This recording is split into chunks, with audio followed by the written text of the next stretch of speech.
À un État souverain qui, après moult tractations restées sans suite au sein du G5 Sahel, décide finalement de s'en retirer, le jeune président tchadien, comme s'il se moquait de lui, exige qu'il demande se dédise. Salut les amis et bienvenue sur Mali Koura TV. N'oubliez pas de vous abonner et d'activer la cloche de notification. Le président en exercice du G5 Sahel exhorte le gouvernement de la République du Mali à reconsidérer sa position pour permettre aux efforts en cours visant à apporter une solution à ses préoccupations à travers la tenue imminente d'une conférence des chefs d'État et de gouvernement dans le pays du siège, lâche-t-il dans son communiqué numéro 001 PCM/202 en date du 19 mai 2022. Une exhortation franchement honteuse et malvenue de la part de ce jeune président protégé de la France qui semble ne rien comprendre à l'œuvre de salubrité publique de la campagne actuelle de défrancisation, qui fait rage aujourd'hui en Afrique y compris dans son propre pays. Exhorter le Mali à reconsidérer sa position revient tout simplement à le renvoyer dans la gueule du loup. À l'humilier. Qui va avaler un tel supplice pour les beaux yeux d'une organisation bidon comme le G5 France Sahel, à la botte de l'hégémonie française dans la région? Un président exercice G5 Sahel usurpateur. On fera remarquer que dans le fameux communiqué, c'est bien le président tchadien qui s'exprime en sa qualité de président en exercice du G5 Sahel. Un titre pour le moins indu, qu'il aurait pu se garder dans cette correspondance, de mettre en avant comme un pied de nez supplémentaire au Mali. La vérité est que le général président du Tchad continue d'accaparer le fauteuil de président en exercice du G5 Sahel, alors que son mandat a expiré depuis février 2022. C'est donc carrément en usurpateur qu'il s'adresse au Mali dans son communiqué. Le jeu de rôle de caniche de la France qu'il joue ici en valait-il la chandelle? Un président à la velléité de mise sous tutelle du Mali. La condescendance qui caractérise le bout de phrase suivant du communiqué en dit long sur la prétention du général président de s'affubler du manteau de parrain pris en flagrant délit de mise sous tutelle de l'État indépendant et souverain du Mali, le président en exercice du G5 Sahel, tout en prenant en compte les raisons avancées pour justifier cette décision lourde de conséquences pour l'ensemble du G5 Sahel. Note avec regret sa prise sans consultation préalable. Mais de quelle histoire de consultation préalable parle le jeune président tchadien dans son numéro d'entremetteur au service d'intérêts néocoloniaux français? Lui Mahamat Idriss Déby Itno n'était-il pas à la 7e session ordinaire des chefs d'État du 15 février 2021 tenue dans son propre pays et qui avait décidé de la tenue de la 8e à Bamako en février 2022?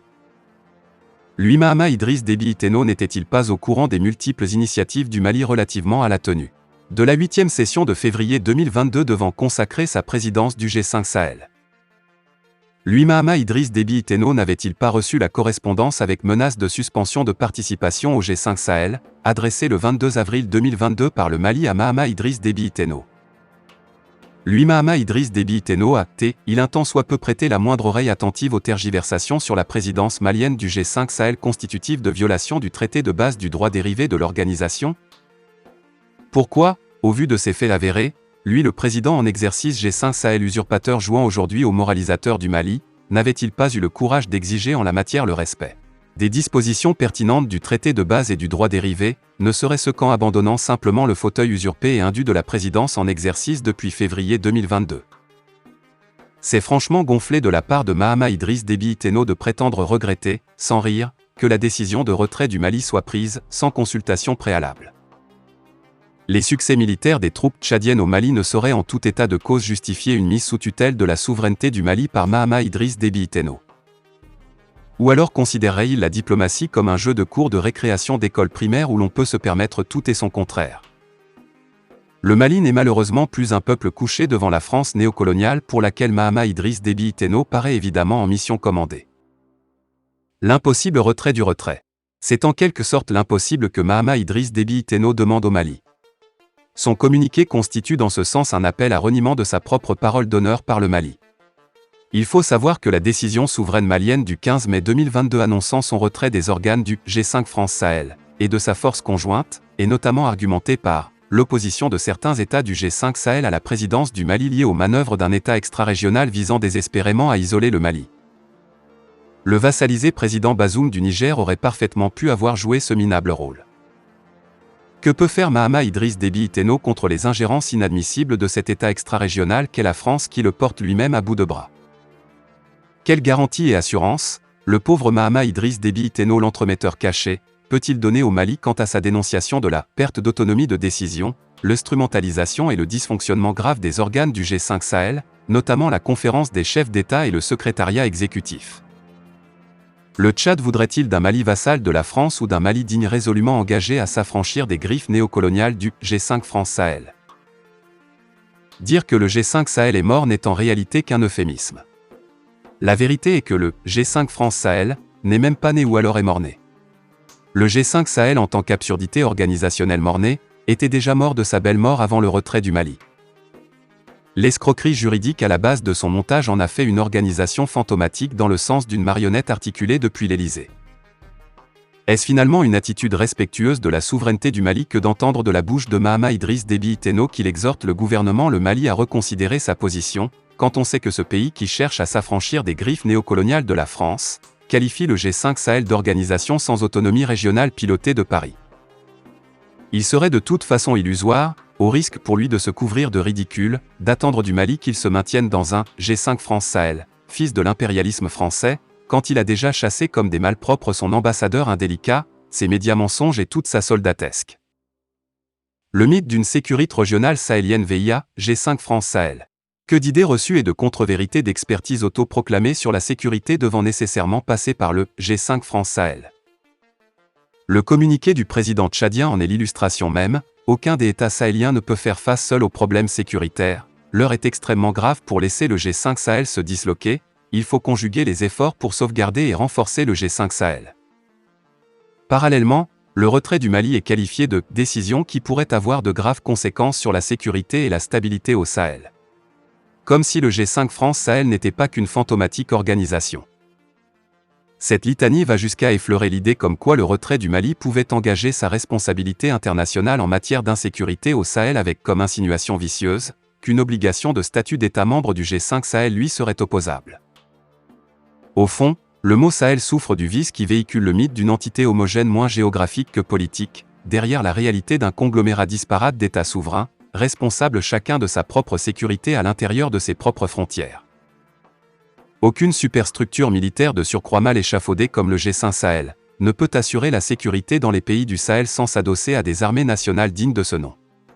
Le G5 France-Sahel est victime de son approche de sécurité régionale fondée sur des armées nationales clochardisées dont le seul résultat positif qui ne profite qu'à la France est de rendre indispensable la présence de ses troupes d'occupation militaire en Afrique.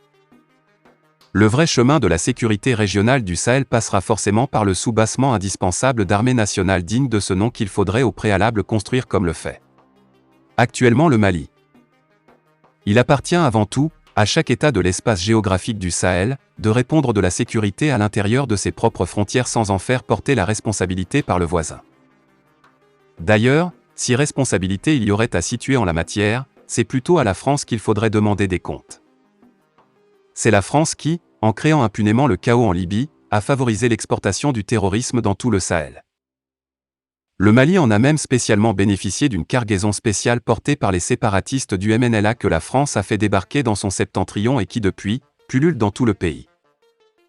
Le retrait malien du G5 France-Sahel participe simplement de la campagne de dépollution institutionnelle française engagée par la transition, qui doit nécessairement consacrer la défrancisation totale du Mali et de l'Afrique. Le président tchadien Mahamat Idriss Déby Itno ferait mieux d'emprunter ce chemin de l'honneur et de la dignité plutôt que de servir de caniche de la France-Afrique. Le général Moussa Bemba Keïta, ancien chef d'état-major général de l'armée et ancien ministre de la Sécurité sous Ibeka placé sous mandat de dépôt par la justice malienne. Comme l'a révélé Confidentiel Afrique dans son édition électronique de ce jour, une dizaine d'officiers impliqués dans une tentative de putsch contre la junte militaire au pouvoir au Mali sont mis aux arrêts. Confidentiel Afrique vient d'apprendre à l'instant de l'arrestation du général Moussa Bemba Keïta. Selon nos informations, d'autres officiers supérieurs de l'armée malienne sont placés sous mandat de dépôt pour malversation dans la gestion des fonds de la loi de programmation militaire. Comment les populations de Sikasso vivent les sanctions de la CEDEAO depuis 4 mois? Deuxième ville économique du pays, la commune urbaine de Sikasso est proche des frontières burkinabé et ivoiriennes. La fermeture de cette dernière frontière a provoqué le ralentissement ou l'arrêt de certaines activités économiques. Cela impacte du coup les recettes de la mairie. Toutefois, les Sikassois continuent de se montrer résilients face à ces sanctions que beaucoup souhaitent voir levées. Mais pas à n'importe quel prix. Avant la future adoption de la nouvelle loi électorale, très attendue depuis le début de la transition par les autorités et l'ensemble de la classe politique, les violons ne s'accordent pas pour l'heure sur le contenu du projet de loi en question entre les deux parties. Alors que le texte proposé par le gouvernement contient des innovations majeures, dans le but de l'organisation future d'élections moins contestées, certains acteurs pointent du doigt de profondes insuffisances et appellent à une démarche plus consensuelle pour aboutir à une loi acceptée par tous. Beaucoup de divergences sont au cœur des débats. 46 pages, 8 titres, 25 chapitres et 225 articles. Le nouveau projet de loi portant loi électorale, sur la table du Conseil national de transition, CNT, depuis un moment, est sans doute le document le plus scruté aujourd'hui par la classe politique et une partie de la société civile. Les représentants de ces différentes entités sont écoutés depuis le 25 avril dernier par la commission loi du CNT et ce pour plus d'un mois, jusqu'au 29 mai prochain. Selon une source proche de la commission en charge des écoutes, même si l'ensemble de la classe politique et de la société civile ne pourra pas être écouté dans son absolue entièreté, la volonté est de faire participer dans la mesure du possible tous les partis politiques représentatifs et les mouvements et organisations de la société civile. Pour ce faire, la commission travaille tous les jours de 8h à 20h pour donner la chance à chaque acteur d'apporter ses observations et suggestions en vue d'un texte final consensuel. La plupart de ceux qui sont déjà passés devant cette commission loi du CNT émettent de sérieuses réserves, en dépit de la nécessité unanimement reconnue de l'adoption d'une nouvelle loi électorale. Inquiétude. Dans cette loi, il y a un fourre-tout et nous nous sommes inquiets. Nous y trouvons beaucoup de contradictions juridiques et de pièges politiques, décrit Yahya Sangaré, secrétaire général de l'ADEMAPACH. Parmi les contradictions, l'ancien ministre de la Communication, qui soutient que la charrue est en train d'être mise avant les BUF, relève des innovations qui, pour être prises en charge, nécessiterait qu'on aille carrément à une révision de la Constitution. En même temps, une loi électorale est une loi ordinaire et en l'espèce on est en train, en même temps, de faire cette loi qui parle un peu des conditions pour aller aux élections et de l'organe unique de gestion des élections, qui devrait en principe être créé par une loi organique. Cela n'est pas possible, s'insurge M. Sangaré. C'est un peu le même son de cloche au Parti de la Convergence pour le développement du Mali, CODEM, de l'ancien ministre de l'Environnement Ousseini Amion Guindo. Pour Amadou Aya, secrétaire général de cette formation politique, le nouveau projet de loi portant loi électorale porte tout simplement en lui le germe de la division et de futures contestations dans notre pays, ce dont nous n'avons pas besoin. D'ailleurs, selon lui, le processus même qui a abouti à l'élaboration du projet de loi a violé plusieurs principes et a été conduit de manière unilatérale par le gouvernement, sans concertation avec les acteurs politiques et de la société civile. Fin de la vidéo, merci pour votre attention.